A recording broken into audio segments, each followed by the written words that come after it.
Greetings all and welcome to Beta 3. No, really it is. Come for the festival area? You'll have to hurry, it's almost the red hour. I hear it's a riot. We're off to a great start as Sulu and O'Neill, dressed in what looks to be 18th century colonial clothes, are being pursued through an old-fashioned town by hooded figures carrying threatening staves. Ooh. O'Neill bolts, and they get to Sulu just as the Enterprise beams them up. Now it's all the body in Landru. Kirk calls him agitated. It's more than a tad cultish. And where is O'Neill? Paradise, Sulu says, implying he's dead. Spoilers!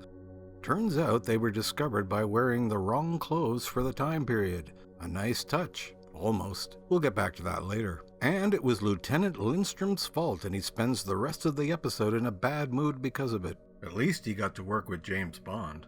Turns out they're at Beta 3 to investigate the disappearance of the starship Archon.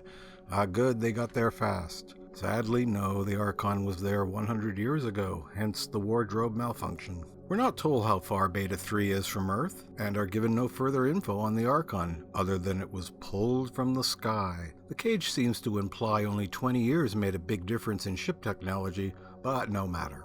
Properly attired, they return to the surface, where the inhabitants of the town are strolling zombie-like. Smiling.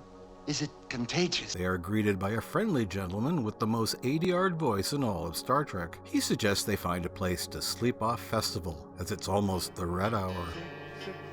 As they casually chat to a young woman about this, 6 o'clock strikes, and all hell breaks loose.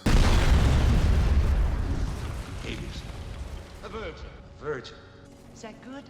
Now I enjoy a good Bacchic revel. Who doesn't? What is going on here, though, is entirely different. Whoever is behind this is one nasty... Mother, what can I do?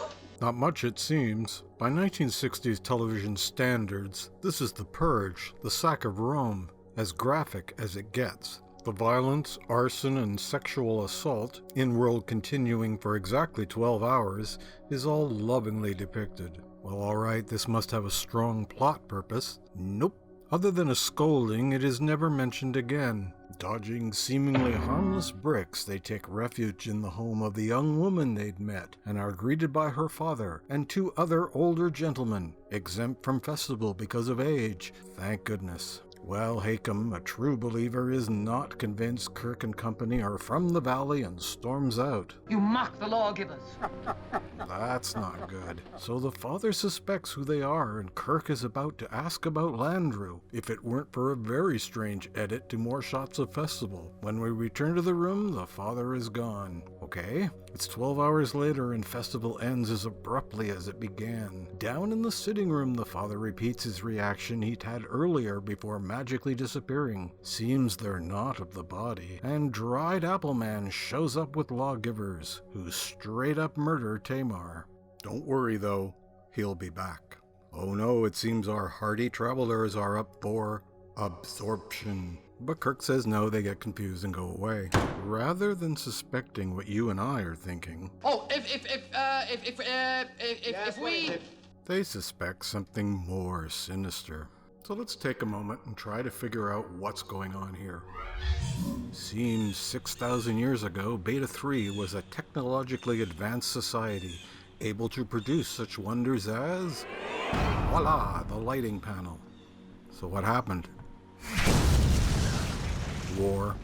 And from the ashes arose a leader who promised to lead them back to a simpler time. The leader's name? Landru. Why yes, it does seem so. Ain't it though?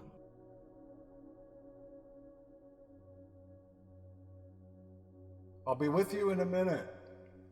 Welcome back, everyone. Quite a year, no? Now, where were we? Oh yes, the mysterious Landru. Speaking of mysteries, let's return to the costuming era that started the episode. So Landru had returned his world to a simpler time. Great! So why then are they wearing different clothes a century earlier? You will obey.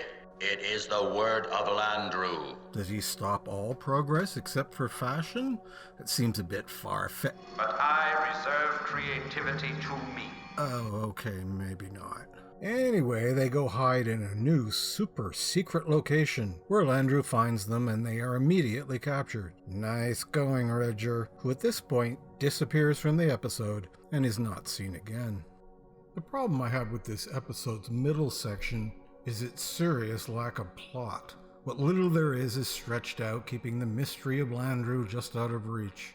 Let's remedy that. So we're led to believe Kirk has joined the body. McCoy had already done so. Joy to you, friend. They are taken to a special room just for this, although we've seen it can be done remotely. No matter! But wait, Marplon is actually a part of an underground resistance. Have no fear, friend. The effect is harmless. Spock is saved. So is Kirk, by the way. He and Redger release our heroes. Wait, what? He's back? How? Everything will be fine now. Well, Kirk and Spock surmise. There is no Landru, Captain. After a good cry, Malpron takes them to the Hall of Audiences. Landru must die. Open it. Now, something you might be familiar with makes its first appearance. Our prime directive of non-interference. Remember, Kirk will always ignore the Prime Directive if the Enterprise is in danger. What is it this time? There are heat beams of some kind coming up from the planet's surface. Good enough. So you're on a planet defending itself against not one, but two unwanted visits. Of course you act diplomatically. Or not. Star Trek is never comfortable with artificial intelligence. But he could not have given you a soul. You are a machine. Kirk convinces the Landru computer it's been very bad and... You, Landru, help me, are the evil. Boom! Fulfill the prime directive. Help me, help me, help me, help me, help me. You might do this again. Well, Marplon, you're on your own now. I hope you're up to it. Even with its first season clumsiness, I enjoy this episode. Fear of totalitarianism in technology. Who could resist? Joy be with you, friends. Oh, and Spock shot first. Already this morning, we've had half a dozen domestic quarrels and 2 genuine knockdown dragouts. It may not be paradise, but it's certainly human.